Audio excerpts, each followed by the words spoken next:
हैं, लेकिन लक्ष्य क्या होता है? संसार की वस्तुओं को ही लोग लक्ष्य बना लेते हैं कि हम भक्ति कर रहे हैं फलाने वस्तु की प्राप्ति के लिए, लेकिन संसार की वस्तु को प्राप्त करने के लिए यह जीवन नहीं मिला है। संसार की वस्तु को ही प्राप्त करने के लिए जीवन मिला है नहीं। हम लोग आज हैं, कल नहीं रहेंगे और कल नहीं थे, कल नहीं थे, कल नहीं रहेंगे, आज हैं। लेकिन जीवन जिस उद्देश्य से मिला है, संसार की वस्तु लक्ष्य नहीं है। वह लक्ष्य है परमात्मा भजन, उस परम प्रभु परमात्मा का साक्षात्कार। भक्ति कहाँ से शुरू होती है? अभी हम लोग बहुत अच्छे स्वर में भी श्रवण कर रहे थे कि प्रथम भक्ति संतन कर संगा, दूसरी रति मम कथा प्रसंगा। प्रथम भक्ति कहाँ से शुरुआत है? तो संतों की संगति से, यानी कि सत्संग से। अगर हम सत्संग कर रहे हैं तो हम प्रथम भक्ति के प्रथम सीढ़ी पर अपने कदम को रख दिए। संतों की संगति कर रहे हैं, संत महापुरुषों के वचनों को सुन रहे हैं, अपने जीवन में उतार रहे हैं, तो हम प्रथम सीढ़ी पर रख दिए हैं। और जब प्रथम सीढ़ी पर अपना पैर को रख दिया, क्या वह जब पैर नहीं था तो पैर रख दिया तो कुछ ना कुछ तो अवश्य ही कदम बढ़ेगा। ऐसी बात नहीं कि पैर रख दिए तो वहीं पर रह जाए, ऐसी बात नहीं।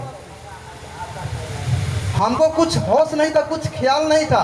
आज हम प्रथम सीढ़ी पर जब पैर रख दिए तो संभवतः अगर प्रयास करेंगे तो कुछ ना कुछ हम दूसरी तीसरी सीढ़ी में भी जा सकते हैं। लेकिन हम मनोयोग पूर्वक प्रथम सीढ़ी को पहले समझेंगे तब। प्रथम सीढ़ी क्या है? संतों की संगति। और फिर संतों की संगति कैसे मिलता है? पुण्य पुंज बिनु मिलहि न संता, सत्संगति संस्कृति कर अंता। हमारे जीवन में जो पुण्य कमाई है, पुण्य जो कमाए हुए हैं, उसका फल स्वरूप, उससे जो हमको फल मिलता है, पुण्य के प्रताप से ही संतों की संगति मिलती है। पुण्य पुंज बिनु मिलहि न संता। हमारे जीवन में अगाध पुण्य रूपी पूंजी का जब एकत्रित होता है और तब जाकर के ईश्वर खुश होते हैं और फिर क्या देते हैं? संतों की संगति देते हैं। हम लोग को तो भक्ति करते हैं तो संसार की वस्तु तो मिलेगा ही, लेकिन हम लोगों को उसी में खुश नहीं रह जाना है। जब तक संतों की संगति नहीं मिले तब तक संसार की वस्तु को पा करके हम खुश नहीं होवें। लेकिन हम लोग उसी में खुशी हो जाते हैं और उसी में फिर हम लोग जो है कि अपने आप को भी भुलाए रहते हैं। लेकिन नहीं, जिस उद्देश्य से यह जीवन मिला उस पर लक्ष्य लगाइए। भक्ति निशानी मुक्ति की संत चढ़े सब धाए, जिन जिन मन आलस किया जन्म जन्म पछताए। उनको जन्म जन्म पछताना पड़ता है। अगर लक्ष्य हम अपना लक्ष्य गलत वस्तु में लगा लिए, जिस उद्देश्य से यह जीवन मिला है उस पर अगर हम लक्ष्य नहीं लगाए, दूसरे संसार की वस्तु में लक्ष्य लगा लिए, तो फिर हम अपना जीवन को सुखी नहीं बना सकते। फिर हम संसार की वस्तुओं में ही भूले भटके रहेंगे और फिर दुखमय जीवन व्यतीत करते रहेंगे। हम लोगों का जो लक्ष्य है उसको आप सही तरह से लगाएं और उसके पीछे अगर हम संघर्ष करेंगे, मेहनत करेंगे मनोयोग पूर्वक, हम कुछ न कुछ अवश्य ही आगे हमारा बढ़ाव होगा, हम आगे बढ़ेंगे, हमारा जीवन सुखमय होगा, हमारा जीवन शांतिमय होगा। इन्हीं चंद शब्दों के साथ मैं अपनी वाणी को यहीं पर विराम देता हूँ। आइए हम लोग पूज्य पद बाबा के मुखारबिंद से सुनेंगे तो हम लोग को विशेष से विशेष लाभ होगा। श्री सद्गुरु महाराज की जय।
आनंद परम प्रसन्नं ज्ञान स्वरूपं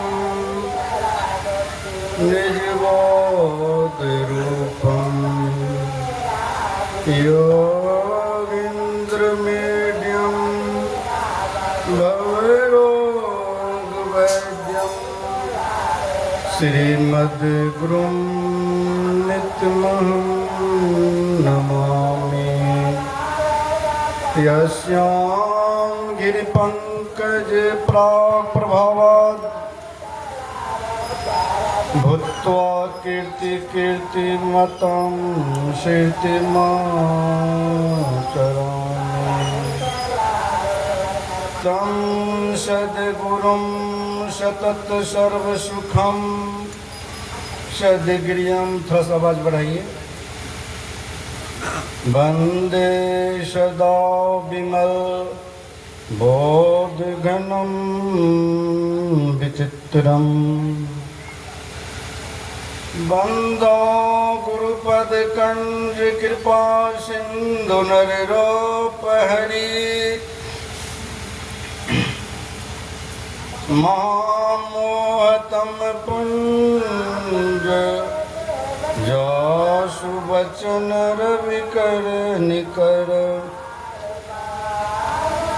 मेरा मुझ में कुछ नहीं, जो कुछ है गुरु तो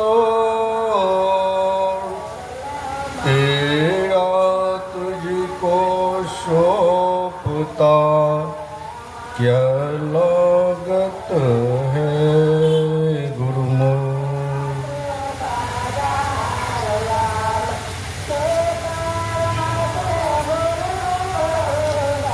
वह व्यक्त रूप में 20वीं सदी के महान संत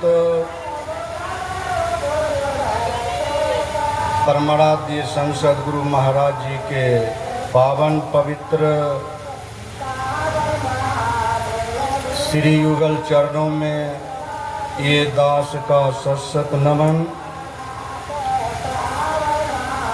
व्यक्त रूप में सोंधिया सत्संग आश्रम से निवास में पधारे हुए आनंद स्वामी के श्री चरणों में मैं सशत बार नमन करता हूँ।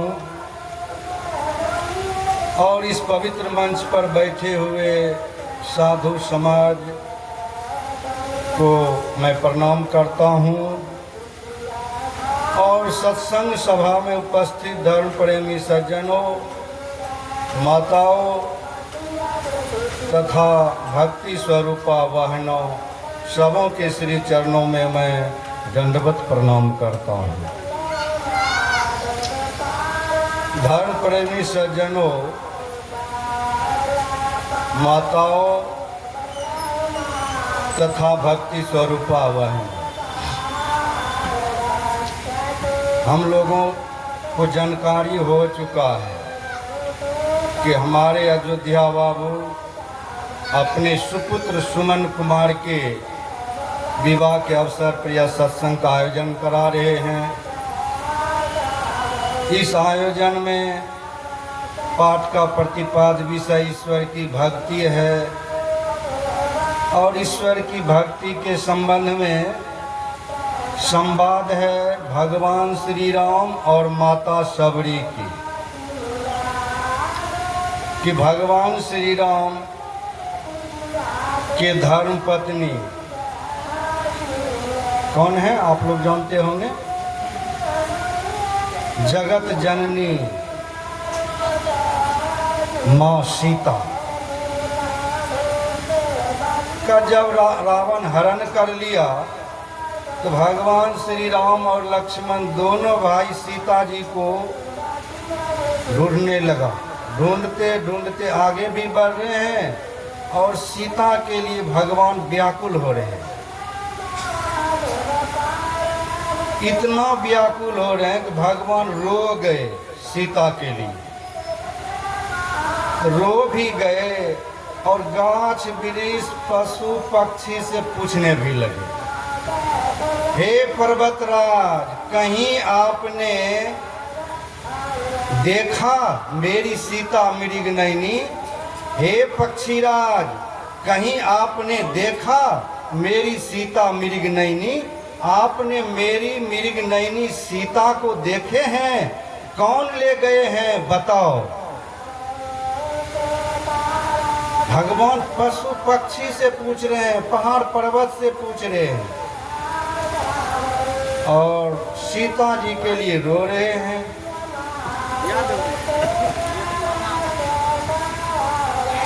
कुछ दूर आगे बढ़ा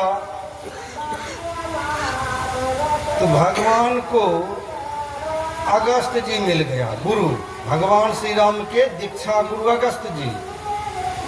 अगस्त जी मिला। अगस्त जी कहने लगा, हे राम, आप तो पूरे सृष्टि के जन्मदाता परमात्मा हैं। परमात्मा के अवतार हैं, मनुष्य शरीर धारण करके आए हैं, संसार में लीला कर रहे हैं। आप अपने पत्नी के लिए इतना व्याकुल क्यों हो रहे हैं? रो क्यों रहे हैं? आपके इतना व्याकुल तो संसार के साधारण पुरुष भी नहीं होगा। होगा? नहीं होगा। अधिकृत किसी पुरुष की पत्नी मेला में खो जाए तो पुरुष लोग रोने लगते हैं पत्नी के लिए। रोते नहीं है, ढूंढते हैं, रोते नहीं है, लेकिन भगवान रो रहे हैं। अच्छा ठीक है, भगवान रो रहे हैं और पशु पक्षी से पूछ रहे हैं, पर्वत पहाड़ से पूछ रहे हैं। उस तरह से यदि संसार के लोग पूछेंगे पहाड़ पर्वत से, पशु पक्षी से, तो आप लोग क्या कहेंगे? पागल हो गया। पक्षी से पूछते हैं पत्नी की पता, लेकिन भगवान पूछ रहे हैं। देखिए भगवान कितना साधारण हो गए। भगवान पूछ रहे हैं पक्षी से, हे पक्षीराज, कहीं आप देखा सीता मृगनयनी? आप मेरे सीता को देखे हैं? गुरु अगस्त जी कहने लगा, क्यों इतना व्याकुल हो रहे हैं? आपके इतना तो साधारण पुरुष भी नहीं व्याकुल होता है। आपके इतना पत्नी के लिए तो साधारण पुरुष भी नहीं रोता है। भगवान कहा, हे गुरुदेव, मैं पत्नी के लिए नहीं रो रहा हूं। अगस्त जी कहा, किसके लिए रो रहे हो? कहे गुरुदेव, सीता स्वयं भक्ति है, जगत जननी जगदम्बा है, संसार को जन्म देने वाली है, स्वयं भक्ति है। वही भक्ति संसार में मनुष्य शरीर धारण करके आई है और मुझसे विवाह की है। स्वयं भक्ति है, मनुष्य शरीर धारण करके आई है, मुझसे विवाह की है। वही भक्ति मुझसे दूर चली गई। तो हे गुरुदेव, मैं पत्नी के लिए नहीं रो रहा हूँ, मैं भक्ति के लिए रो रहा हूँ। भक्ति के लिए रो रहा हूँ, भक्ति के लिए व्याकुल हो रहा हूँ। भक्ति मुझसे दूर हो गई। भक्ति के लिए रो रहा हूँ। और हे गुरुदेव, जिन मनुष्य के पास भक्ति नहीं होगा, नहीं होगी, मेरे ही तरफ व्याकुल रहेंगे। मेरे ही तरफ व्याकुल रहेंगे। जिनके पास भक्ति नहीं होगा, मेरे ही तरह रोना होगा, बिलखना होगा। सो परत दुख पावई, सिर धुनी धुनी पछता है। सिर धुन धुन करके पछताना पड़ेगा, रोना पड़ेगा। जिनके पास ईश्वर की भक्ति नहीं रहेगा, जो भक्ति नहीं करेंगे, रोना पड़ेगा, सिर धुन धुन कर। भगवान ने कहा मैं पत्नी के लिए नहीं, मैं भक्ति के लिए व्याकुल हो रहा हूँ। यदि किसी के पास भक्ति नहीं होगा तो मेरे ही तरफ व्याकुल होगा। तो भगवान धीरे धीरे आगे बढ़े, सबरी माता की कुटिया पर पहुँचे। माता सबरी विह्वल हो गई, भगवान को देखकर आनंदित हो गई। शरीर का ठिकाना नहीं रही, सुधि बुद्धि नहीं रही। भगवान के चरण धोए, आसन पर बिठाए और भगवान को भोग लगाने लगा। क्या चीज़ का? रसगुल्ला का, लड्डू का, जिलेबी का? बताइए आप लोग। बैर का। हाँ, बोल नहीं सकते आप लोग? बोलिए। बैर का। भगवान को कहा भगवान खाइए। भगवान चीख चीख करके बैर लाई हूँ। भगवान बड़ा स्वादिष्ट बैर है, आप ग्रहण कीजिए। भगवान आप ग्रहण कीजिए। चीख चीख करके मतलब आप लोग ये नहीं समझिए कि दांत से काट काट करके भगवान को दे रहे हैं, ये बात नहीं है। सबरी नित प्रतिदिन सुबह सुबह स्नान करके ध्यान करके जंगल जाती थी। जंगल में जिस गाछ के बैर, एक गाछ के बैर को तोड़ लेती थी, चीख लेती थी। जिस गाछ के बैर मीठी होती थी उसी गाछ के बैर फल को तोड़ती थी और दोनों में रखती थी। दोनों में रखती थी या सुबह से शाम तक भगवान की प्रतीक्षा में समय बिताती थी। सुबह से शाम हो जाती थी, जब भगवान नहीं आते थे तो सबरी वही बैर खा करके सो जाती थी। प्रतीक्षा करते करते एक दिन भगवान पहुंच ही गए। बैर फल को खिलाने लगा। भगवान स्वाद स्वाद करके खा रहे हैं और सबरी रो रही, रो रो करके भगवान को दे रहे हैं। भगवान ने कहा सबरी, हे सबरी, भोजन तो मेरी माँ कौशल्या भी कराती। भगवान श्री राम के माता जी कौन है? कौशल्या। भगवान कह रहे हैं कि भोजन तो मेरी माँ कौशल्या भी कराती थी और भोजन आप भी करा रही है बैर फल का। लेकिन हे माँ सबरी, जो स्वाद की आपके बैर फल में है, जो स्वाद आपके बैर फल में है, यह स्वाद मेरे माँ के 56 प्रकार के भोजन में भी नहीं था। श्री सद्गुरु महाराज की जय। इतना स्वादिष्ट आपका बैर है, फिर आप रो क्यों रहे हैं? कहा रो इसीलिए रहा हूँ, आज हमारे गुरुदेव का वचन सत्य हुआ, इसीलिए मैं रो रहा हूँ। क्या गुरुदेव का वचन सत्य हुआ? कहे राम, हमारे गुरु मतंग ऋषि थे, शरीर का त्याग करने लगा। मैंने कहा हे गुरुदेव, अब मैं अनाथ हो जाऊंगी, आप चले जाएंगे तो कुटिया में मैं अकेले रहूंगी, मैं अनाथ हो जाऊंगी। तो हमारे गुरुदेव ने हमें आशीर्वाद दिया, हे सबरी, भक्ति किया मैं भी और भक्ति कर रही है तुम भी। भक्ति करते करते मैं शरीर त्याग कर परलोक जा रही हूँ। भगवान नहीं मिला लेकिन मेरा आशीर्वाद है, हे सबरी, आप जो भक्ति कर रहे हो, आपके भक्ति के पुण्य प्रताप से एक ना एक दिन भगवान आपको निश्चित रूप से मिलेगा। भगवान निश्चित रूप से मिलेगा, इसीलिए मैं रो रही हूँ। आज गुरुदेव के कृपा से आप भगवान मेरे कुटिया पर आए हैं। यदि गुरु नहीं होते आज भगवान आप हमारे कुटिया पर नहीं आते, आज आप हमारे कुटिया पर नहीं आते। ये तो गुरु की बलिहारी है जो कि आप हमारे कुटिया पर पधार कर हमें दर्शन दे रहे हैं। गुरु की बलिहारी है, आप भगवान दर्शन दे रहे हैं। थोड़ी सी एक कथा है कि कबीर साहब कुटिया में थे। कबीर साहब के कुटिया में पहले गुरु आए, रामानंद जी महाराज। कबीर साहब देख लिया गुरुदेव आए हैं, कबीर साहब निकल गए सेवा करने के लिए। जब निकलते ही कबीर साहब जैसे ही निकल रहे हैं उसी समय गोविंद भगवान आ गए। गुरु और गोविंद दोनों खड़ा हो गए सामने। अब कबीर साहब सोचने लगा, हे भगवान अब हम क्या करें। गुरु गोविंद दव खरे काको लागू पाँव। हैरत में पड़ गए कबीर साहब कि गुरु और गोविंद दोनों सामने खड़ा हैं, किनको मैं पहले प्रणाम करूं। हैरत में पड़ गया। सोचते सोचते कबीर साहब निर्णय ले लिया। कबीर साहब निर्णय ले लिया कि यदि हमारे जीवन में गुरु नहीं होता तो हमारे कुटिया पर आज गोविंद नहीं आते। आज हमारे कुटिया पर गोविंद नहीं आते। गुरु की कृपा से आज हमारे कुटिया पर भगवान आए हैं।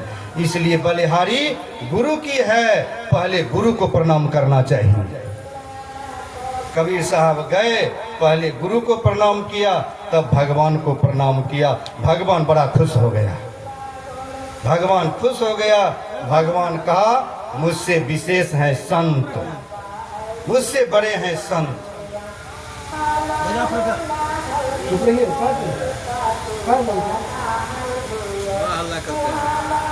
चुप रहिए। श्री सद्गुरु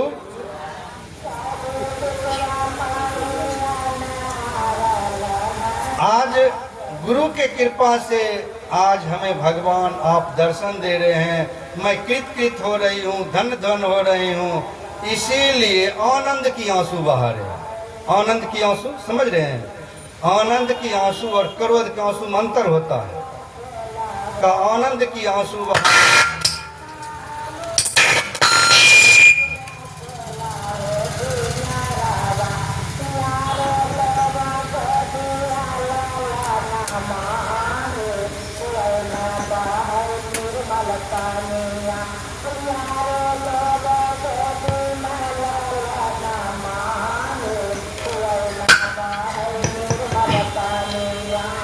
प्रेम से बोलिए श्री।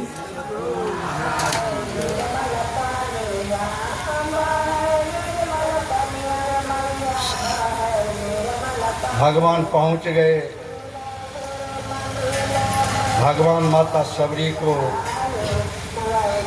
कहा, हे भामनी, अब मैं आपको नवधा भक्ति सुनाता हूँ, सावधान होकर के सुनो।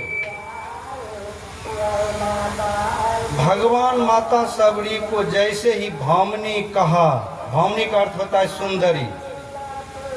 जैसे ही भगवान माता सबरी को भामनी कहा, सुंदरी कहा, माता सबरी भगवान को देखने लगा। कहा, हे राम, आप हमें सुंदरी क्यों कहा? हमारा शरीर देख रहे हो, कुरूप है, मुंह में दांत नहीं, पेट में आंत नहीं, आपने हमें सुंदरी क्यों कहा? भक्ति को मैं समझा रहा हूं। कहा, हे सबरी, मैं आपके शरीर के चमड़ी को देख करके सुंदरी नहीं कहा। आपके शरीर को के चमड़ी को देख करके मैंने सुंदरी नहीं कहा। हे सबरी, आपके हृदय अंदर में जो हमारी 9 प्रकार की भक्ति विराजमान है, इस भक्ति को देखकर मैंने आपको सुंदरी कहा। श्री सद्गुरु महाराज की जय। श्री सद्गुरु महाराज की जय। श्री सद्गुरु महाराज।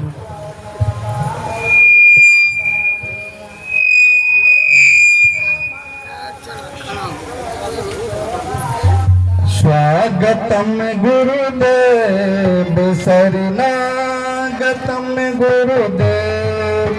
स्वागतम गुरुदेव शरणागतम गुरुदेव। स्वागतम गुरुदेव शरणागतम गुरुदेव। खुद वहाँ का इशारा हो चुके हैं। अब हम सब लोग यथाशीघ्र अपने अपने जगह पर बैठने की कृपा करें। अब आगे का जो कार्यक्रम है आप लोग को आगे मिलेगा। हमारे पूज्य आनंद स्वामी जी मंच पर विराजमान हैं। अब माल्यार्पण का सेवा में स्वागत में माल्यार्पण का कार्यक्रम प्रारंभ होगा। तो सबसे पहले हमारे आयोजनकर्ता अयोध्या बाबू सबसे पहले हमारे अयोध्या बाबू गुरु महाराज जी को मल्यार्पण करेंगे। आप लोग स्वागत में जय घोष करेंगे। श्री सद्गुरु महाराज की जय। श्री सद्गुरु महाराज की जय। अब हमारे अयोध्या बाबू आनंद स्वामी को मल्यार्पण कर रहे हैं।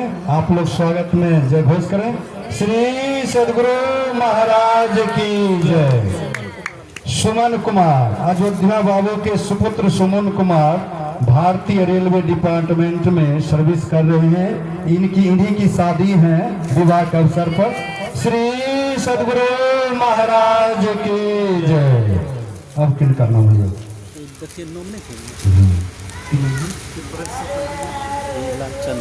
हाँ, लालचंद बाबू। लालचंद बाबू आप आइए। लालचंद बाबू आप गुरु महाराज जी को प्रणाम निवेदित करते हुए स्वामी आनंद स्वामी के जो सेवक हैं उनको मल्यार्पण करने की कृपा करें।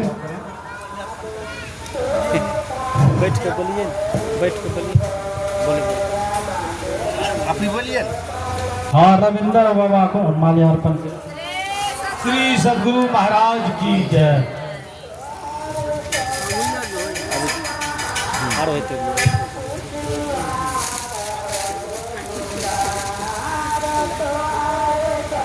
विजय मास्टर साहब आप नहीं, परवीन पंडित आप आवे। परवीन पंडित, सुबोध पंडित, हरिलाल पंडित, वासुदेव पंडित, सुमन कुमार, परशुराम आप मंच के पास आने की कृपा करें क्योंकि मल्यार्पण का कार्यक्रम प्रारंभ हो चुके हैं।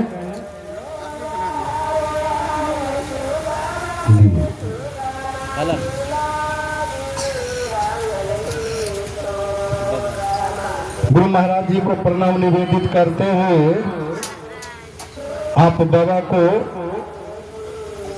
नाम नहीं जानते हैं, मल्यार्पण करें। श्री सद्गुरु महाराज की जय। प्रभु पंडित आपको गुरु महाराज जी को प्रणाम निवेदित करते हुए भागलपुर कुप्पा घाट से किशोर बाबा को मल्यार्पण करेंगे। श्री सद्गुरु महाराज की जय। परवीन पंडित, परवीन बाबू आप, परवीन बाबू आप गुरु महाराज जी को प्रणाम निवेदित करते हुए आनंद स्वामी को मल्यार्पण करेंगे। श्री सद्गुरु महाराज की जय। श्री सद्गुरु आनंद स्वामी, श्री सद्गुरु महाराज की जय।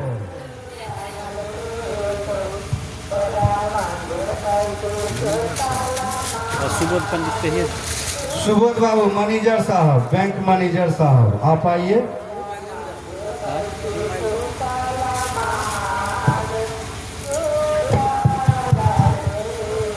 सुबोध बाबू आप गुरु महाराज जी को प्रणाम निवेदित करते हुए किशोर बाबा को मल्यार्पण करेंगे। इधर है किशोर बाबा। श्री सद्गुरु महाराज की जय। हरि बाबू आप गुरु महाराज जी को प्रणाम निवेदित करते हुए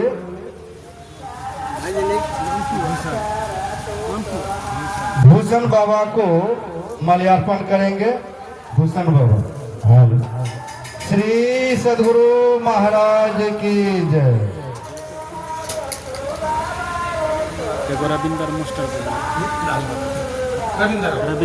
रविंदर बाबू मास्टर साहब आप आइए, मंच के पास आने की कृपा करें। रविंदर बाबू मास्टर साहब।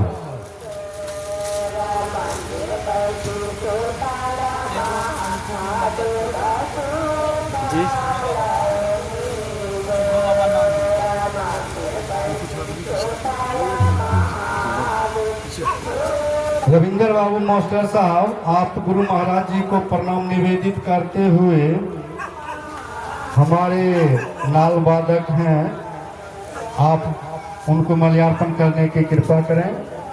श्री सद्गुरु महाराज की जय, श्री सद्गुरु महाराज की जय।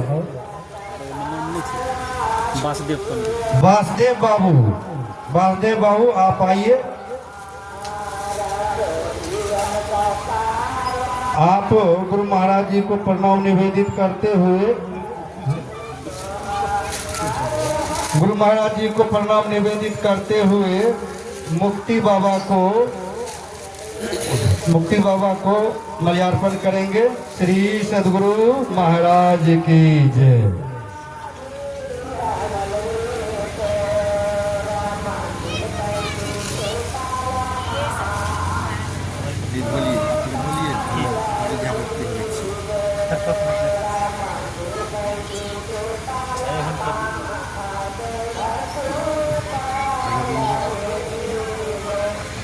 रविंदर बाबा अयोध्या बाबू को माल्यार्पण कर रहे हैं। जय घोष कीजिए।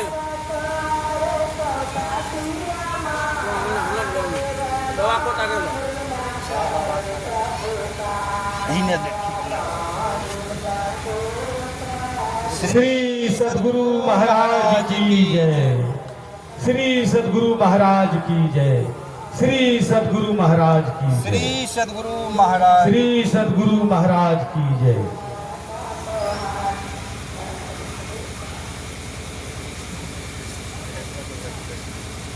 श्री सद्गुरु महाराज की जय। बाबा का माइक श्री सद्गुरु महाराज की जय, श्री सद्गुरु महाराज की जय।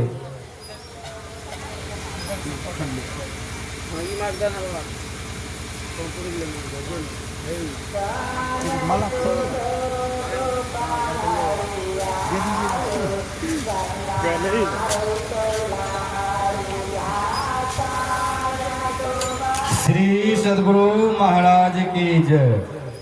हमारे मनोज बाबू हैं, मनोज बाबू हमारे सिकंदर बाबा को माल्यार्पण करेंगे। श्री सद्गुरु महाराज की जय, श्री सद्गुरु महाराज की जय।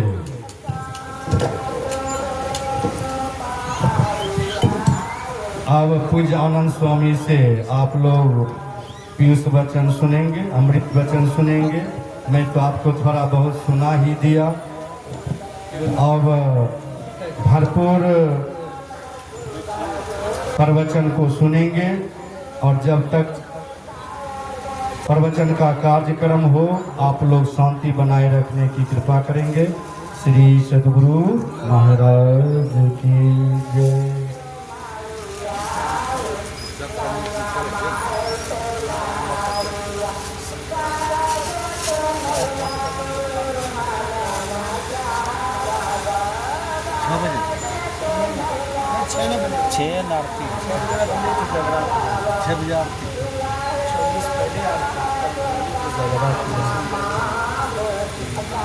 एक बार बुलंद आवाज में जय ध्वनि करें।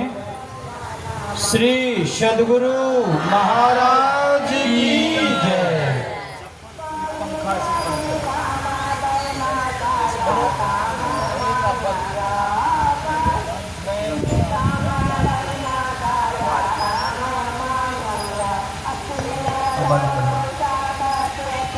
एक बार बुलंद आवाज में पुनः जय ध्वनि करें।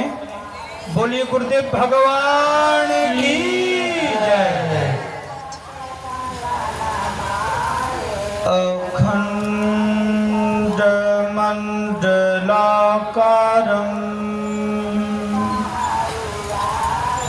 व्याप्तं येन चराचरम्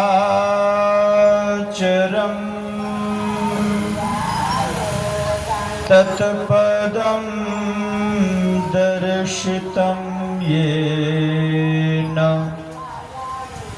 तस्मै श्री गुरवे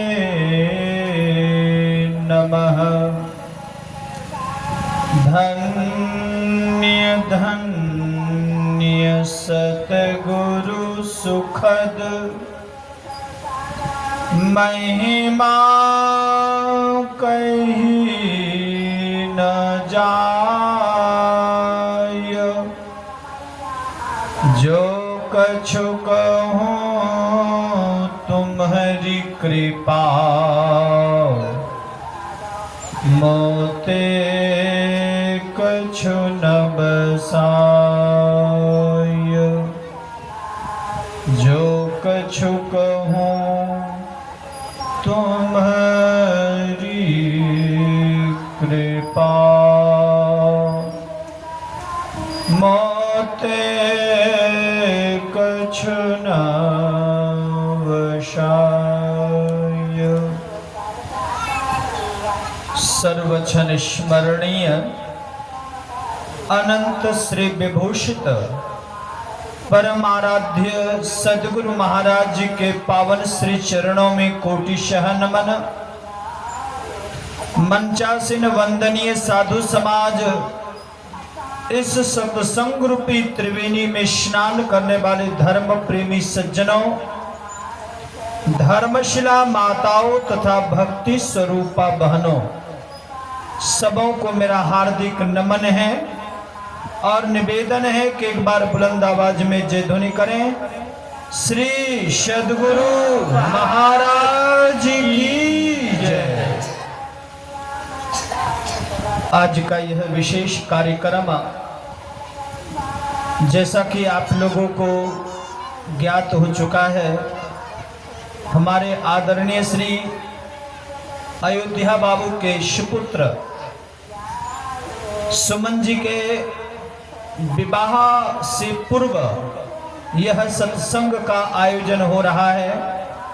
इसलिए मैं सर्वप्रथम अपने आराध्य सद्गुरु महाराज से प्रार्थना करता हूं कि हे गुरुदेव, विवाह यज्ञ निर्विघ्न संपन्न हो, साथ ही साथ भावी दंपति का जीवन सुखमय, आनंदमय और कल्याणमय हो। इन्हीं शुभकामनाओं के साथ बोलिए गुरुदेव भगवान की जय। अभी आप लोगों ने बड़ा ही अच्छा प्रसंग श्रवण किया है। वो प्रसंग श्री रामचरितमानस से है और श्री रामचरितमानस एक ऐसा धर्म ग्रंथ है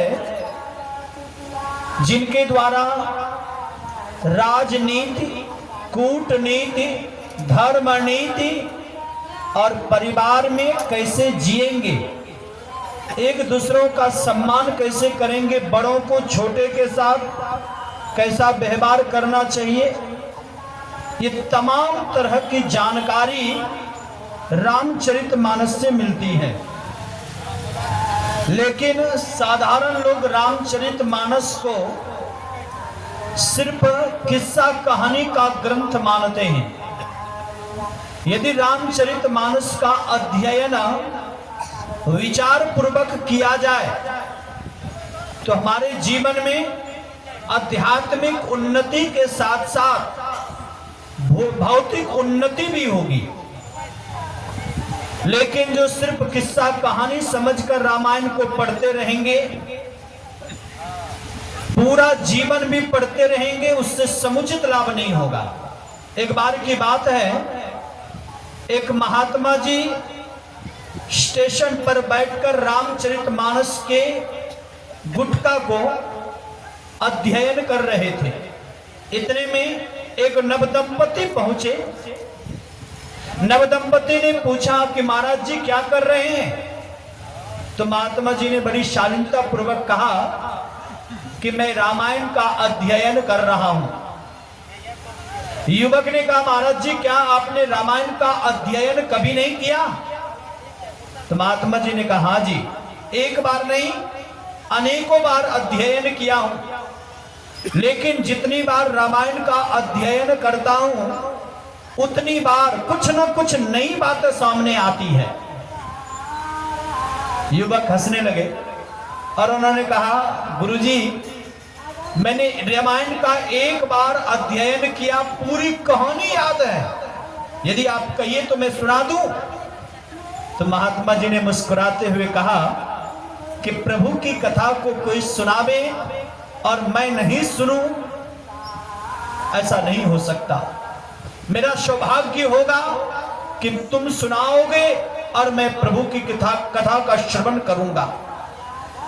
जब भाग्य का उदय होता है, दुर्भाग्य का दिन टलता है, सद्भाग्य का उदय होता है और ईश्वर की कृपा जब जीवों के ऊपर होती है, तभी प्रभु की कथा सुनने का सौभाग्य प्राप्त होता है। जरूर सुनाइए। युवक ने कथा आरंभ की। राजा दशरथ जी को कोई संतान नहीं थी। गुरुजनों के विशेष आग्रह करने पर पुत्र कामिष्टि यज्ञ किया, अग्निदेव प्रकट हुए, प्रसाद मिला। प्रसाद के प्रतिफल 4 पुत्रों की प्राप्ति हुई। थोड़े बड़े हुए, उपनयन संस्कार हुआ, गुरुकुल भेज दिए गए। गुरुकुल से विद्या अध्ययन करके लौटे तो राम लक्ष्मण को साथ लेकर के विश्वामित्र चले गए, यज्ञ की रक्षा की। वहीं से जनकपुर गए, धनुष भंग किया, चारों भाइयों की विधिवत शादी हुई। लौटकर अयोध्या आए, राज्याभिषेक की तैयारी करने लगे, लेकिन कैकेयी की बुद्धि मंथरा ने बिगाड़ दी, जिसके चलते पूर्व का जो वचन दिया हुआ था वरदान, उसके वरदान के पक्ष में भरत जी को राजगद्दी और प्रभु श्री राम को वनवास मिला। वनवास काल में अनेकों ऋषि मुनि महात्माओं का दर्शन हुआ। इसी बीच सीता की चोरी हो गई। उनको पता लगाते लगाते सुग्रीव से मित्रता हुई, हनुमान जी से मुलाकात हुई। सुग्रीव जी के सहायता से आगे बढ़े। हनुमान जी लंका प्रवेश के, समुद्र को लांघ कर लंका प्रवेश किए। लंका में जाकर उन्होंने वाटिका को नष्ट किया, सीता जी का पता लगाया, संदेश दिया, फिर लौट करके आए। फिर समुद्र में बांधा गया बांध पार हुए। राम रावण के बीच में लड़ाई हुई, रावण की हार हुई, प्रभु श्री राम की जीत हुई। फिर लौट करके आए अयोध्या, राजकाज करने लगे। कितना मिनट बीता होगा? मुश्किल से 5 मिनट भी नहीं बीता, पूरी कहानी सुना दी। इसी बीच में क्या हुआ कि गाड़ी की हॉर्न बजी, दौड़े भागे गए। युवक भी ट्रेन पर सवार हुआ, महात्मा जी भी ट्रेन पर सवार हुए। और जब 2-4 स्टेशन आगे बढ़ा तो वो रोते बिलखते हुए युवक महात्मा जी के पास पहुंचा। कहा, महाराज जी मेरी पत्नी को आपने देखा है क्या? महात्मा जी ने कहा, क्या हुआ? कहा, गुरुजी आपको कथा सुनाते सुनाते गाड़ी की हॉर्न बजी, मैं दौड़ा भागा, ट्रेन पर सवार हो गया, परंतु पत्नी को खोज रहा हूं, पत्नी मिल नहीं रही है, लगता है स्टेशन पर ही पत्नी छूट गई। महात्मा जी ने कहा, यदि रामायण का अध्ययन ठीक से किया होता तो तुम्हारी पत्नी स्टेशन पर नहीं छूटती। युवक ने कहा, महाराज जी जले हुए में नमक छिड़क रहे हो। एक तो मेरी पत्नी छूट गई और दूसरे कहते हो रामायण का अध्ययन ठीक से किया होता तो तुम्हारी पत्नी स्टेशन पर नहीं छूटती। आप लोग भी जानते होंगे, जिस समय प्रभु श्री राम गंगा नदी पार कर रहे थे तो सबसे पहले नाव पर किनको चढ़ाया? सिय चढ़ाए चढ़े रघुनाथा। यदि इस प्रसंग को विचार करके यात्रा किए होते तो सबसे पहले जानकी जी को ट्रेन पर चढ़ाता, है ना जी? समझ रहे ना? जानकी को कहा, अरे अपनी पत्नी को कहा, यानी पहले पत्नी को ट्रेन पर चढ़ना चाहिए। भगवान श्री राम ने अपनी भार्या को नाव पर चढ़ाया, तब प्रभु श्री राम चढ़े। का यदि इस प्रसंग को मनोपूर्वक विचार करके पढ़ा होता तो सबसे पहले तुम अपनी पत्नी को ट्रेन पर चढ़ाता। अरे तू तो मर्द था, किसी तरह पौदान पकड़ करके भी चढ़ जाता। श्री सद्गुरु महाराज की जय।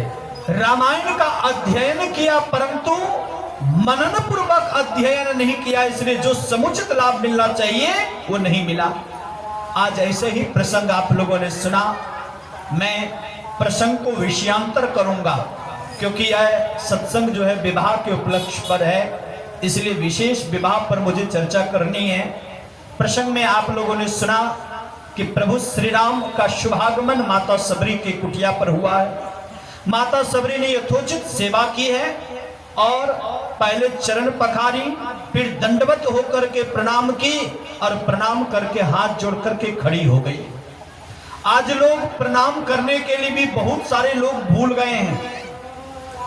भूले कि नहीं भूले? थोड़ी सी कलम की ताकत बढ़ जाती है, अंग्रेजी पढ़ने वाले लोग हो जाते हैं, अंग्रेजियत आ जाती है। ऐसे स्थिति में लोग प्रणाम कैसे करते हैं बताएं?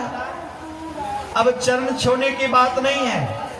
तब सुबह सुबह आंख मलते हुए उठेंगे, पापा पर दृष्टि पड़ी, गुड मॉर्निंग पापा, गुड मॉर्निंग मम्मा, है ना जी, बोलते हैं ना, ईमानदारी से बोलिए। हमारी यहाँ की सनातन संस्कृति रही है कि बड़ों को प्रणाम किया जाता कि नहीं किया जाता। सुबह सुबह जगे, अभी रामायण को पढ़ेंगे तो लिखा है, प्रातःकाल उठी कै रघुनाथा, मात पिता गुरु नावई माता। सुबह जैसे जगते सबसे पहले माता पिता और गुरु जी को प्रणाम करते थे। लेकिन आज माता पिता को ही सुबह जगते हैं और आशीर्वाद देते हैं। देते कि नहीं देते? कहते गुड मॉर्निंग पापा, यानी आपका सुबह का बेला मंगलमय हो। अब विचार करिए, पिताजी को कहना चाहिए बेटा आपका गुड मॉर्निंग हो, सुबह का बेला मंगलमय हो। लेकिन अंग्रेजी पढ़ने वाले अंग्रेज लोग सीधा पिताजी को ही, दादाजी को, काका चाचा मौसा को ही आशीर्वाद देने लगे हैं। याद रखिए, यदि अपनी सनातन संस्कृति को भूलकर कोड संस्कृति को अपनाएंगे तो हमारे आने वाली पीढ़ियों का संस्कार कभी भी उत्तम नहीं हो सकता है। हमारे यहाँ की सनातन संस्कृति है कि सबसे पहले अपने से बड़ों को प्रणाम किया जाता है। और आजकल कुछ लोग प्रणाम करने के लिए करते भी हैं, लेकिन कैसे करते बता? यदि हिंदी में भी प्रणाम करते हैं, चरण छूकर भी प्रणाम करना हो ना, तो लोग घुटने को छूकर प्रणाम करते कि नहीं करते? मानो लगता है कि करंट मारेगा। हाथ कहां तक पहुंचता बता? ये घुटने तक। याद रखिए, घुटने को छूकर कभी भी प्रणाम नहीं करना चाहिए, क्योंकि घुटने में ये पूरे शरीर में 33 करोड़ देवी देवताओं का निवास है, जिसमें चरण में भगवान विष्णु का निवास है, हाथ में इंद्र का निवास है, मुख में अग्निदेव का निवास है, कंठ में सरस्वती का निवास है, हृदय में शिव का निवास है, और इस तरह 33 करोड़ देवी देवताओं का निवास है। यदि कोई घुटने को छूकर प्रणाम करते, कोई चरण छूकर प्रणाम कर रहे हैं या दूर से श्रद्धा पूर्वक प्रणाम कर रहे हैं, तो ऐसा प्रणाम करने से, मानो चरण छूकर या दूर से श्रद्धा पूर्वक प्रणाम करने से मानो भगवान विष्णु को स्मरण कर रहे हैं, क्योंकि चरण में भगवान विष्णु का निवास है। और जो चरण छूकर या दूर से श्रद्धा पूर्वक नमन करेंगे, उनको 4 चीजों की वृद्धि होगी। शास्त्रों में आया, अभिवादन श्लस्य नित्यम व्रतोपसेविनः चत्वारि तस् वर्धन्ते आयुर्विद्या यशो बलम। आयु, विद्या, यश और बल, ये 4 चीजों की वृद्धि होती है अपने से बड़ों को प्रणाम करने से, गुरुजनों को प्रणाम करने से, सम्माननीय जनों को सम्मान देने से। ये 4 चीजों को वृद्धि होती है। लेकिन जो घुटने को छूकर नमन करेंगे, तो घुटने में सुन लीजिए, खबरदार हो जाइए। खबरदार क्यों? तो घुटने में यमराज का निवास है। जो घुटने को छूकर नमन करती हैं या करते हैं, तो समझ लीजिए यमराज को न्योता भेज रहे हैं, आमंत्रण कर रहे हैं, आइए हमको ले चलने के लिए। इसलिए घुटने को छूकर कभी भी नमन नहीं करना चाहिए। जब प्रभु श्री राम माता सबरी के कुटिया पर पधारे, तो माता सबरी ने साष्टांग होकर के प्रणाम किया। पहले चरण धोया और फिर साष्टांग होकर प्रणाम किया, और प्रणाम करके हाथ जोड़कर खड़ी हो गई। उन्होंने कहा क्या? केही विद्या स्तुति करऊं तुम्हारी, अधम जाति में जड़मति अति भारी। अधमति अधमय अधमयति नारी, तिन मह मैं मति मंद अघारी। सबसे पहली बात सबरी ने कहा कि हे प्रभु, मैं नीच जाति की हूं। दूसरी बात, देखने में कुरूपा हूं। और तीसरी बात, ज्ञानी नहीं हूं, पढ़ी लिखी नहीं, अनपढ़ गंवारिन हूं। और चौथी बात, प्रभु मैं नारी जाति की हूं, तुम्हारी स्तुति किस तरह करूं। यही भक्त का परिचय है। जिनके अंदर भक्ति होती है, जो महान होते हैं, वे कभी भी महानता का परिचय नहीं देते।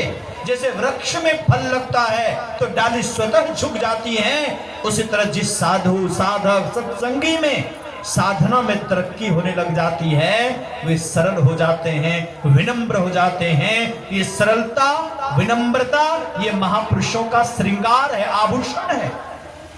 सबरी कितनी महान थी, जिसके संबंध में भगवान ने कहा, नभ मह एक जिनके होई, नारी पुरुष सचराचर कोई, सोई अतिशय प्रिय भामिनी मोरे, सकल प्रकार भगति दृढ़ तोरे।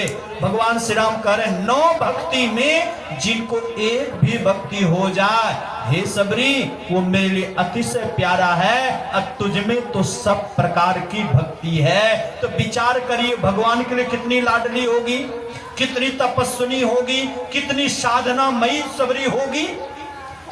और वैसी परम विदुषी शबरी ने क्या कहा कि मैं नीच हूं। आराध्य देव को ही लीजिए, आराध्य देव ने क्या कहा? आराध्य देव ने कहा कि मोरी मति अति नीच अनाड़ी। गुरुदेव ने क्या कहा? मेरी बुद्धि मलिन है, मैं नीच हूं, मैं अनाड़ी हूं। जिनकी छत्र छाया में लाख ने नहीं, लाखों ने कल्याण पाया। और ऐसे दिव्य महापुरुष हमारे आराध्य कहते हैं कि मेरी बुद्धि मलिन है, मैं नीच हूं, मैं अनाड़ी हूं। यही महापुरुषों की महानता है। सबरी ने जैसे कहा कि मैं हर तरह से नीच हूं, भगवान ने क्या कहा? कह रघुपति सुनु भामिनी बाता, मानहु एक भगति करनाता। जाति पाति कुल धर्म बढ़ाई, धन बल परिजन गुण चतुराई। भगतिहीन नर सोहै कैसा, अब बिनु जल बारिद देखिए जैसा।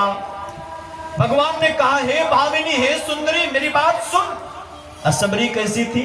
सुंदरी थी ना? बिल्कुल भी नहीं, कुरूपा थी। बहुत लोग कहते हैं सबरी काली कलौटी थी। काले कलौटे लोग कुरूपा होते हैं क्या? अरे काले तो भगवान श्री राम भी थे, काले तो भगवान श्री कृष्ण थे, कोई उनको कुरूपा कहेंगे? यहाँ कुरूपा का तात्पर्य है रूप विहीन, नक टेढ़ा, दंत टेढ़ा, मुंह टेढ़ा, कंठ टेढ़ा, उनको नहीं कहेंगे कुरूपा।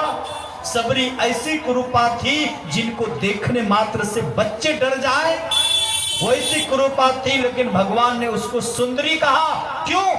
क्योंकि भगवान को चेहरे की सुंदरता से मतलब नहीं है, भगवान को तो हृदय की पवित्रता से मतलब है। श्री सद्गुरु महाराज की जय। यदि आपका हृदय पवित्र है, आपकी वाणी पवित्र है, आपका व्यवहार पवित्र है, आपका संस्कार उत्तम है और आप ईश्वर के कृपा पात्र बने हुए हैं, तो रंग चेहरा का कैसा भी हो, परंतु भगवान के दृष्टि में आप सुंदर हैं या सुंदरी हैं। कहते कहते भगवान ने कहा कि जाति पाति की बात को नहीं मानता, मैं ये रूप चेहरे की सुंदरता को नहीं मानता। और इतना ही नहीं सबरी, मेरी बात सुनो, तुम कहते हो पढ़ी लिखी नहीं, अरे ज्ञानी तो वो है जो आत्म तत्व का दर्शन करे। और आत्म तत्व के दर्शन करने वाले के संबंध में प्रभु श्री राम ने जो कुछ कहा वही बात भगवान श्री कृष्ण ने कहा कि ज्ञानी महापुरुष स्वयं मेरी आत्मा ही है। विचार करिए वो कैसी सुंदरी। दहिना तरफ जाइए, दहिना। बड़े गुरुदेव भगवान की जय। रही बात अंतिम में सबरी ने क्या कहा पता है? सबरी ने कहा कि प्रभु मैं तो नारी जाति की हूं, मैं तुम्हारी स्तुति किस तरह करूं। यानी आज भी लोग नारियों को नीच समझते हैं। कुछ दिन पहले आप टीवी में डिबेट होते हुए सुने होंगे रामायण की चौपाई पर वो डिबेट क्या था पता है? वो चौपाई था ढोल गवार शूद्र पशु नारी। ये जो ढोल गमार शूद्र पशु और नारी, ये सब क्या है? ये सब हैं तारणों के अधिकारी। और इसी शब्द पर ना जाने कितने रामायण को जलाया गया। लेकिन आज भी लोगों के मन में लिखता है कि गोस्वामी जी ने गलत लिखा है कि ढोल गवार शूद्र पशु और नारी ये पांचों को पीटना चाहिए, लिखना ताड़ना का अधिकार है। ताड़ना का अर्थ होता है पीटना, डंगाना, प्रताड़ित करना, ये अर्थ होता है। एक माता जी यही कन्हौली फुलबड़िया की थी, राजपुतिन माता जी थी। वो मेरे पास आई, उन्होंने कहा कि संत लोग पक्षपाती क्यों होते हैं? मैं अवाक से रह गया। मैंने कहा कि माता जी आपके शब्दों में तालमेल नहीं है। उन्होंने कहा क्यों? मैंने कहा कि आपने शब्द का प्रयोग किया है संत का, और संत पक्षपाती क्यों होते हैं? तो पहली बात, जो संत होंगे वो पक्षपाती नहीं होंगे, और जो पक्षपाती होंगे वो संत नहीं होंगे। तो उन्होंने कहा गोस्वामी तुलसीदास जी महाराज को संत नहीं मानते क्या? मैंने कहा मानता हूं ना। तो उन्होंने स्त्रियों के साथ पक्षपात किया है। मैंने कहा तो उन्होंने कहा रामायण में लिखा है कि ढोल गमार शूद्र पशु नारी ये सब है ताड़ना का अधिकारी। मैंने कहा गलत क्या लिखा है? तो उन्होंने कहा कि कहा कि पुरुषों को पीटना चाहिए, ढोल को, गमार को, शूद्र को, पशु को और नारी को पीटने की बात की है।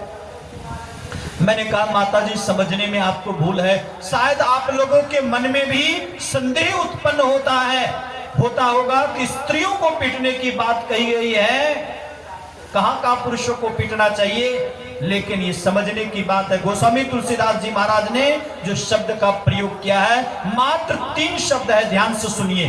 पहला शब्द है ढोल। बिना पीटे ढोल बजेगा? तो हथौड़ा से पीटेंगे तो बज जाएगा ना? नहीं बजेगा। ढोल पीटने से बजता है, लेकिन जिसको तरीका आता पीटने का वही तरीका से पीटेगा तभी बजेगा। और दूसरा शब्द है गमार शूद्र। शूद्र और दूसरा शब्द है क्या है? गमार। यानी शूद्रों में जो गमार हो, शूद्र का मतलब क्या है? बहुत लोग ये समझते हैं स्वपच कुल में जन्म लिया तो शूद्र है, कोई हरिजन कुल में जन्म लिया शूद्र है। लेकिन शूद्र का तात्पर्य वो नहीं है जो खराब कर्म करे, चाहे किसी भी जाति में जन्म ले, ब्राह्मण हो कि वैश्य हो कि क्षत्रिय हो या कोई क्यों नहीं हो, जो खराब कर्म करता है वो हर एक व्यक्ति शूद्र है, चाहे ब्राह्मण ही क्यों नहीं हो। कभी कभी आप लोगों ने सुना होगा कि ब्राह्मण जब कोई खराब काम करता है ना, कहता है ये ब्राह्मण थोड़ी है, ये तो शूद्र से भी गया गुजरा है। लोग कहते कि नहीं कहते? यानी जो खराब कर्म करे, चाहे किसी भी जाति वर्ण भेद में हो, खराब जो कर्म करे वो शूद्र है। लेकिन शूद्रों में भी गमार होते हैं। गमार किनको कहते हैं? जो खराब काम कर रहे हैं, समझाने वाले उनको समझा रहे हैं ऐसा कर्म नहीं करो, अब फिर भी जानबूझ करके खराब कर्म करता है, तो गोस्वामी जी कहते हैं एक तो खराब कर्म करने वाला शूद्र है, और जो शूद्र होकर के अच्छे बातों को नहीं मानता हो, ढिठाई पूर्ण खराब कर्म करता हो, तो संतों ने कहा वो शूद्रों में गमार है। उनको बात की भाषा नहीं, लात की भाषा से समझाना चाहिए, यानी उसको दंड देकर सुमार्ग पर लाना चाहिए। दूसरा शब्द है, और तीसरा शब्द है पशु नारी। तीसरा शब्द क्या है? पशु नारी। जिस नारी के अंदर पशुता का गुण भर गया है, अर्थात जो नारी एक पुरुष को छोड़कर, एक पति को छोड़कर पर पुरुषों के साथ गलत संबंध स्थापित करती है, ऐसे व्यभिचारिणी स्त्री को गोस्वामी जी ने कहा वो नारी नहीं पशु है। जैसे पशु को रिश्ते नाते संबंध से कोई मतलब नहीं, किसी के साथ भी शारीरिक संबंध बना लेता है, उसी तरह जो स्त्रियां एक पति को छोड़कर पर पुरुषों के साथ गलत संबंध स्थापित करती हैं, वो नारी नहीं जो नारी धर्म का परित्याग करके नारी अधर्म पर चल रही है, पर पुरुषों के साथ गलत संबंध स्थापित कर रही है, अर्थात जो पशुवत व्यवहार कर रही है वो नारी नहीं, नारियों में पशु है। और गोस्वामी जी ने कहा कि जो नारी पशुवत व्यवहार करने लग जाए उसको सुमार्ग पर लाने के लिए दंड देना ही चाहिए। ये शब्द है, ये 3 शब्द है, ढोल गमार शूद्र पशु नारी।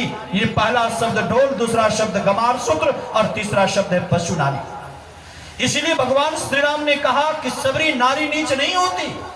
बड़ा अच्छा कहा, नारी निंदा मत करो, नारी नर के खान, और नारी से ही होता है ध्रुव प्रहलाद समान। आज यदि भगवान के भक्तों ने जन्म लिया है तो कोई छत फाड़ करके नहीं आया, छप्पर फाड़ करके नहीं आया, किसी पवित्र माता के उदर से उन्होंने जन्म लिया, इसलिए नारी नीच नहीं होती। भी बड़ा अच्छा कहा कि नारी की आलोचना कभी नहीं करनी चाहिए।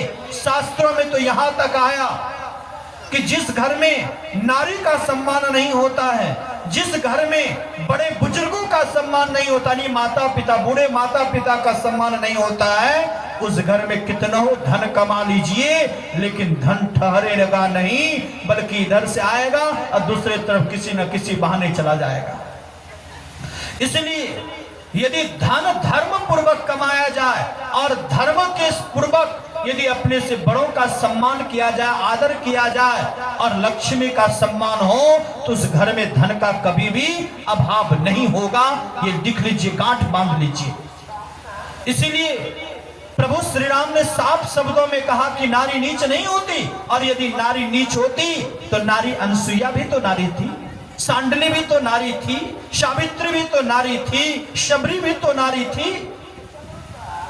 विचार करिए, आज श्रद्धा पूर्वक उनका हम लोग नाम लेते हैं, इसलिए नारी नीच नहीं होती। नारी वो नीच होती है जो नीच कर्मों में अपने मन को लगा कर रखता है, जो कुकर्म के प्रति प्रेरित है, वो नारी नीच होती है। बहुत सारी बातें हुई, बात करते करते भगवान श्री राम ने माता सबरी से कहा कि सबरी, मैं तुम्हें नवदा भक्ति का उपदेश करता हूं, उसे सावधानी पूर्वक सुनो और मन में धरो। सावधान सुनो धरु मन माई।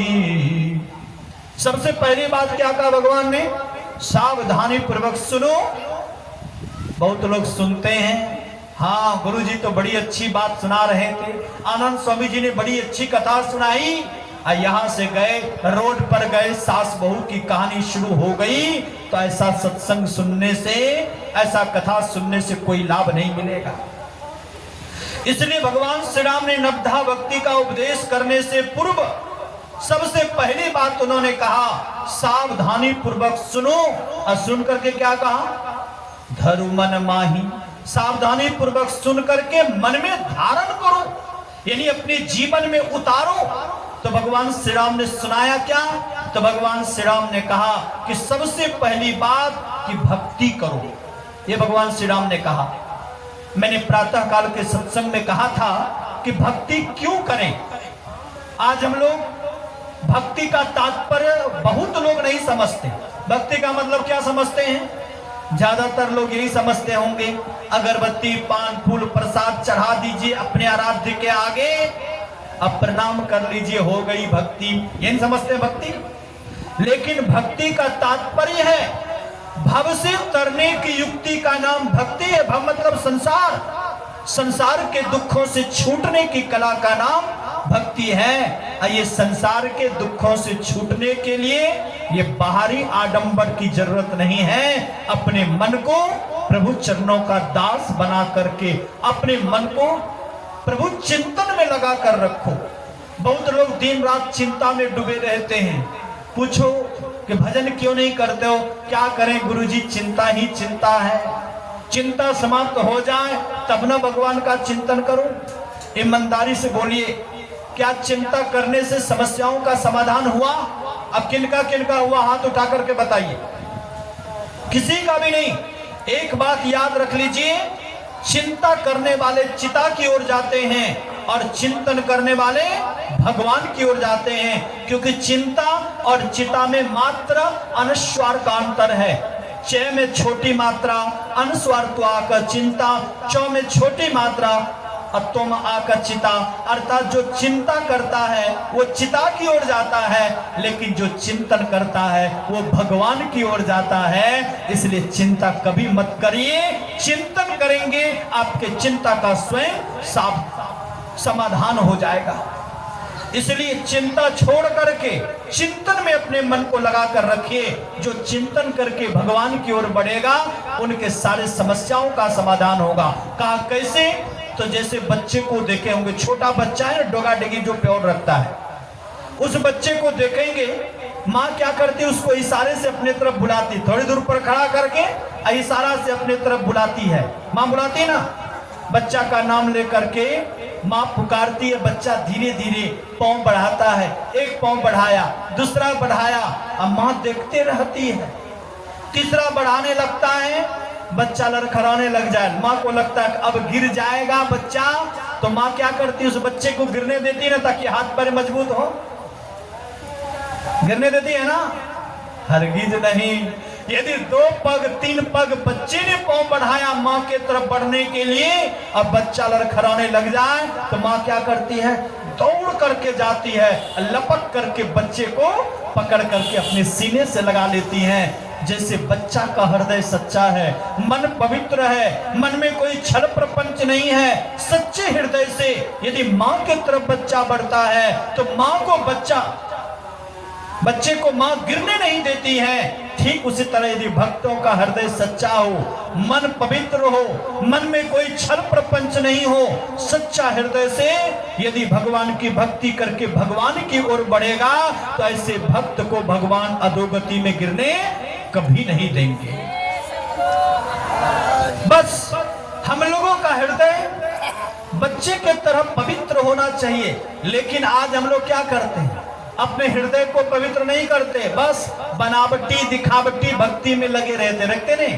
कोई पान फूल अगरबत्ती चढ़ा रहा है तो सब लोग पान फूल अगरबत्ती में लगे हैं। कबीर साहब ने कहा, देखा देखी भक्ति का कबहुन चढ़सी रंग, विपत्ति पड़े ओ चारसी जो केचुरी भुजंग।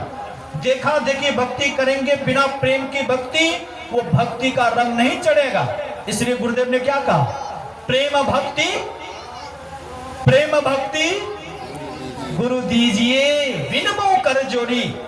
गुरु महाराज ने अपने गुरु महाराज से मांगा कि हे गुरुदेव, यदि भक्ति देनी है तो प्रेम से युक्त भक्ति दीजिए, दिखावटी भक्ति नहीं, छल वाली भक्ति नहीं, बनावटी भक्ति नहीं, तब प्रेम से युक्त भक्ति दीजिए। आज ज्यादातर लोग बनावटी दिखावटी भक्ति करने में लगे हैं और इसीलिए भक्ति का जो रंग चढ़ना चाहिए वो अभी तक चढ़ा नहीं। चढ़ा किनको? मीरा को। मेरे तो गिरधर गोपाल दूसरों ना, कोई मान सम्मान नहीं। आज लोग सत्संगी भी बन गए हैं, अब प्रतिष्ठा खोजते कि नहीं खोजते। याद रखिए, आस्था अटकाती है और प्रतिष्ठा व्यक्ति को भटकाती है। इसलिए आस्थावान बन करके रहिए, न कि प्रतिष्ठावान।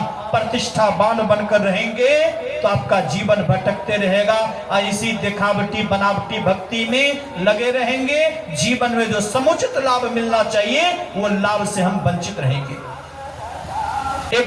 दो बहनें थी, दोनों की शादी हो गई थी। ध्यान से सुनो, कितनी बहनें थी? 2 बहनें थी और दोनों बहनों की शादी हो गई थी और दोनों अपने ससुराल में बस रही थी। संजोग दोनों बहनों का आगमन मायके में हुआ।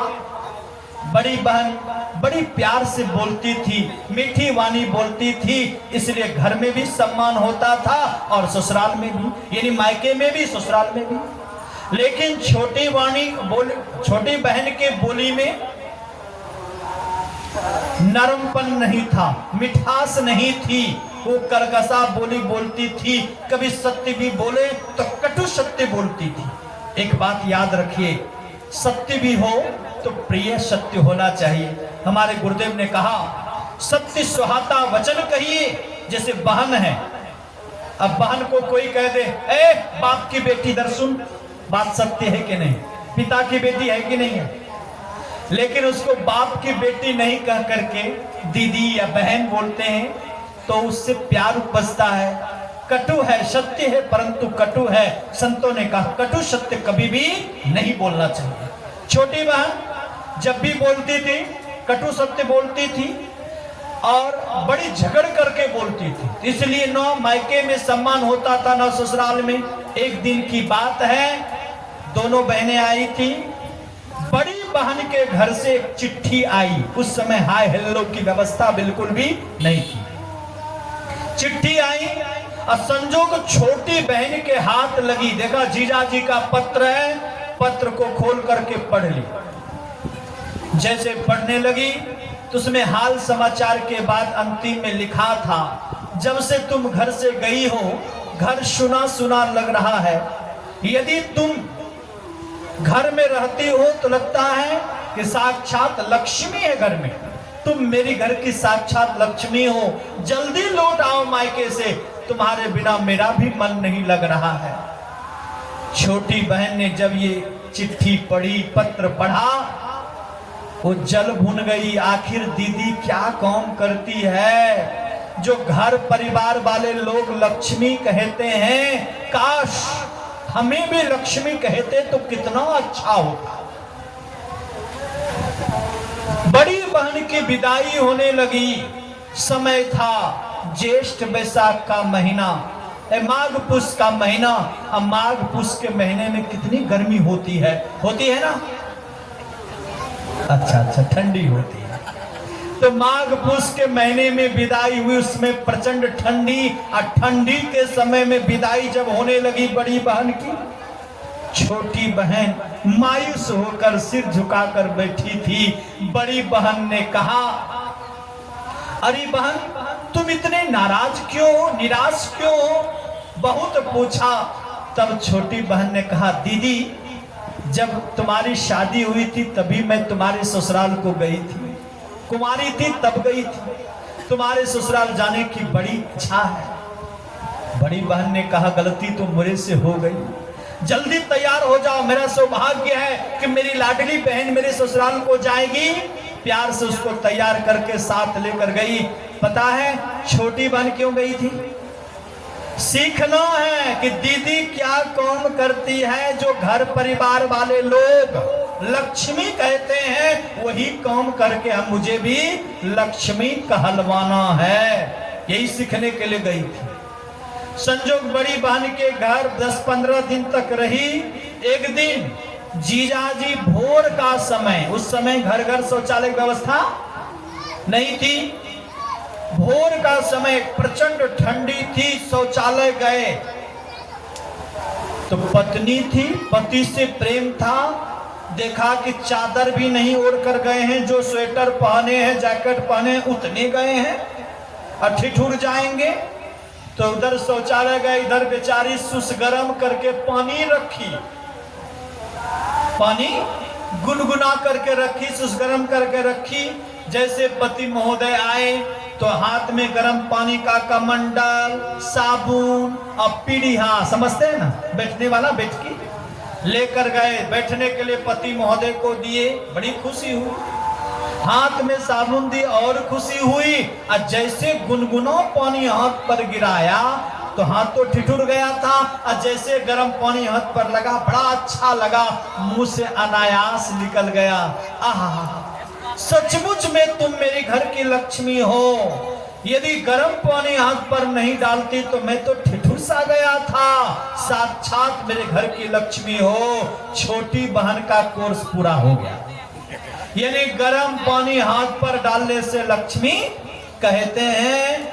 बड़ी बहन से कहा, दीदी हमको पहुंचवा दो ससुरा, तो पहुंचवा दो मायके, क्योंकि मेरी विदाई होगी। अब बड़ी बहन ने पहुंचवा दिया मायके और छोटी बहन की विदाई हुई।